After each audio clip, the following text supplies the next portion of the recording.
বুকে বুকে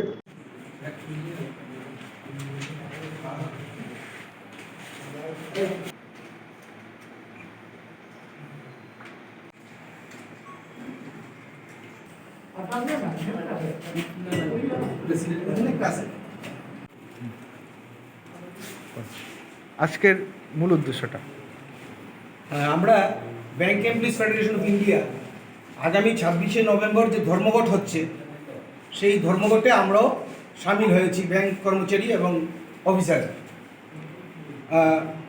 তো গত অক্টোবর মাসের 2 তারিখে দিল্লিতে অনুষ্ঠিত 10টি কেন্দ্রীয় ট্রেড ইউনিয়ন এবং ফেডারেশন অ্যাসোসিয়েশনগুলোর যৌথ সভায় আগামী 26শে নভেম্বর 7 দফা দাবিকে সামনে রেখে মূলত এই ধর্মঘটের ডাক দেওয়া হয়েছে। আমরা ব্যাংক কর্মচারীরা আমাদের নিজস্ব কিছু দাবি, ওই দাবিগুলোকে আমাদের সমর্থন আমরা দিয়েছি এবং সমর্থন দিয়ে আমরা আমাদের নিজস্ব 6 দফা দাবি এর সাথে আমরা অন্তর্ভুক্ত করে আমরা আগামী 26শে নভেম্বর ধর্মঘটে সামিল হচ্ছি। আমাদের দাবিগুলো হচ্ছে যে মূলধন সংগ্রহের নামে আপনারা জানেন যে ব্যাংকের শেয়ার বিক্রি হয়ে যাচ্ছে এবং এর মধ্য দিয়ে ব্যাংককে বেসরকারীকরণ করার একটা চক্রান্ত কেন্দ্রীয় সরকার করছেন। আমরা তার প্রতিবাদ করছি এবং তার রোখার জন্য আমরা এই ধর্মঘটে সামিল হয়েছি।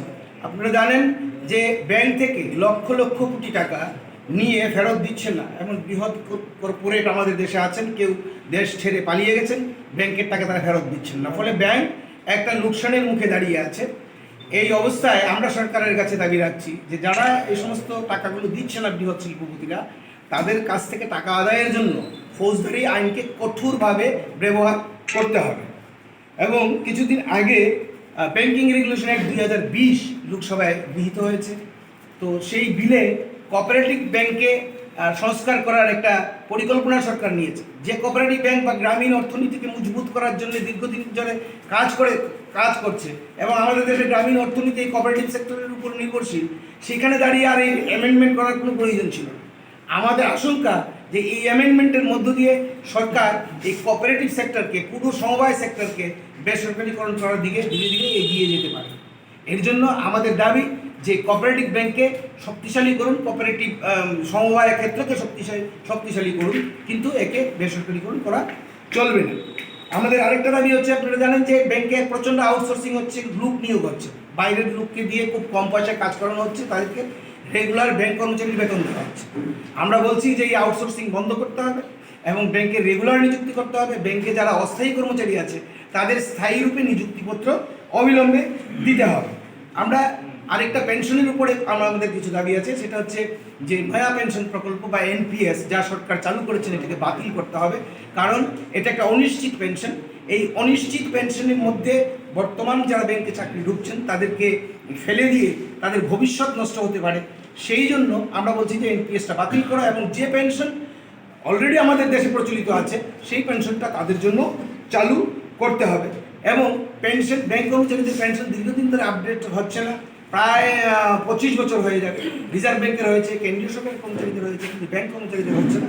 আমাদের দাবি হচ্ছে যে ব্যাংক কর্মচারীদের পেনশনকে আপডেশন করতে হবে এবং সমস্ত রকম ব্যাংকে যে চার্জ আজকাল বসানো হচ্ছে, নিত্য নৈমিত্তিক চার্জ আপনারা দেখবেন, এই এটিএম চার্জ, হেনা চার্জ, পাসবুক চার্জ, পাতা চার্জ ইত্যাদি, এইগুলো দিয়ে মানুষের পকেট কাটা হচ্ছে।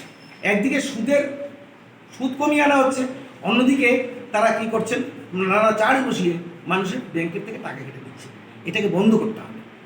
আপনারা জানেন যে সুদের হার কমে যাওয়ায় বহু প্রবীণ নাগরিক যারা ব্যাংকের সুদের উপর নির্ভর করে সংসার চালান তাদের অবস্থা খারাপ হয়ে যাচ্ছে। সুতরাং তাদেরকে প্রোটেকশন দেওয়ার জন্য আমরা বলছি সুদের হার বাড়াতে হবে। এই দাবিগুলো নিয়ে আমরা 26শে নভেম্বর ব্যাংক কর্মচারীরা এই ধর্মঘটে সামিল হয়েছি। আমরা আশা করি আপনাদের মাধ্যমে এই বার্তাটা ত্রিপুরাবাসীর কাছে যাবে এবং সমস্ত রকমের জনগণ এই ধর্মঘটের পাশে এসে দাঁড়াবে। আপনাদের মোট কয়টা দাবি? আমাদের সিআইটিউর তো যা দাবি আছে, 7টা দাবি আছে, ওগুলো সিআইটিউ সহ অন্যান্য যে 10টি কেন্দ্রীয় ট্রেড ইউনিয়ন আছে তার সাথে আমাদের আছে 6টা। আজকে সবাই আপনাদের কারা কারা উপস্থিত থাকবেন? আজকে সবাই উপস্থিত আছেন আমাদের, তো আমি জেনারেল সেক্রেটারি জহর দে এবং আমাদের সভাপতি আছেন হরেকৃষ্ণ ভট্টাচার্য এবং আরও অনেক প্রাক্তনরা এখানে এসেছেন। প্রাক্তন ব্যাংক কর্মচারীদের নেতৃত্ব যে আমাদের যিনি প্রাক্তন যে সাধারণ সম্পাদক ছিলেন তিনিও এসেছেন, প্রাক্তন সভাপতিও আসার কথা আছে। প্রাক্তন সহসভাপতি ও আসার এখানে কথা আছে, তারা আসবেন, আর ব্যাংক কর্মচারীরা সেখানে উপস্থিত থাকবেন।